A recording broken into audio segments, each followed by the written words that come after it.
परिवर्तन आता है। मेरे यहां कोई भी इंडस्ट्री आती है तो मैं उसको पहले पूछता हूं तो आपको ह्यूमन रिसोर्स किस प्रकार की रिक्वायरमेंट है बताइए। वो कहते हैं मैं ऐसे लोग लगेंगे। मैं कहता हूं पहले वहां कॉलेज चालू करो, आईटीआई चालू करो, फिर बाद में तुम्हारा इंडस्ट्री चालू होगा। वहां के उस इलाके के बच्चों को आईटीआई पढ़ाओ, 1 साल 1.5 साल का कोर्स कराओ और फिर तुम्हारे यहां उसको जो इस प्रकार के लोग चाहिए वो करो। मित्रों, हम एक पब्लिक प्राइवेट पार्टनरशिप मॉडल को लेकर चलते हैं ताकि उस इलाके के नौजवानों को तुरंत रोजगार मिल जाए, उनको चाहिए वैसा स्किल मिल जाए। और मित्रों, हिंदुस्तान को अगर आगे बढ़ना है तो स्किल डेवलपमेंट पे बल देना पड़ेगा। आप लोगों ने अभी ओबामा जब दोबारा प्रेसिडेंट बने तो उन्होंने उनका जो भाषण वो सुनने जैसा है। ओबामा अमेरिका जैसा समृद्ध देश का प्रेसिडेंट भी दुनिया के सामने विषय रखता है कि हमें सबसे पहली प्रायोरिटी देनी है स्किल डेवलपमेंट की। मित्रों, हमारे पास 65% नौजवान हैं, उनके पास 2-2 भुजाएं हैं मित्रों, लेकिन उसके हाथ में हुनर नहीं है, उसके हाथ में एक सर्टिफिकेट है। और ये दिल्ली में ऐसी सरकार है जिसको लगता है कि सर्टिफिकेट आ गया ना सब आ गया।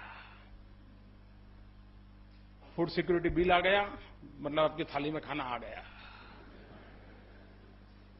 यही चल रहा है मित्रों, यही चल रहा है।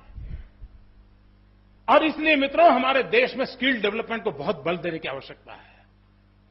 और जितना प्राधान्य हम स्किल डेवलपमेंट को देंगे, हमारे नौजवानों को कोई न कोई हुनर सिखाएंगे। और मित्रों, वो समय नहीं आज हमारा नौजवान कोई भी काम करने के लिए तैयार है, उसको कोई संकोच नहीं है। मित्रों, मैंने देखा है। थोड़ा हम उन पर भरोसा करें, उन पर विश्वास करें, उनमें उनके अंदर विश्वास पैदा करें, हम स्थितियों को बदल सकते हैं। मित्रों, बहुत सारे विषय हैं, बहुत सारी बातें मैं नॉन स्टॉप आपसे सामने कर सकता हूं।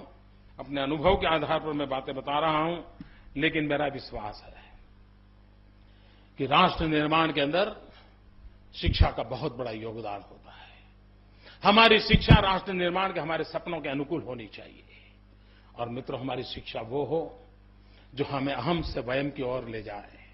हमारी शिक्षा वो हो जो हमें स्व से समष्टि को जोड़ने का रास्ता दिखाती हो। हमारी शिक्षा वो हो जो वसुधैव कुटुंबकम की भावना को चरितार्थ करने वाली हो। हमारी शिक्षा वो हो जो पूरे ब्रह्मांड को एक परिवार मानने वाला हो। और जब अगर हम उस बात को मानते हैं तो एनवायरमेंट की समस्या कहां से आएगी मित्रों। अगर हम कहते हैं कि गंगा मेरी मां है, हम कहता है वृक्ष को मैं मां की तरह पूजता हूं, पिता की तरह पूजता हूं, तो मैं उस वृक्षों को क्यों काटूंगा। मित्रों, हमारी शिक्षा और दीक्षा का महात्मा है। अगर उसको लेकर के हम देश को चलाने की कोशिश करते हैं मित्रों, समस्याओं का समाधान बहुत दूर नहीं है। हम स्थितियों को पलट सकते हैं। हमें जिस प्रकार की आवश्यकता है उस प्रकार के मनुष्य के निर्माण की ओर हम बल दे सकते हैं।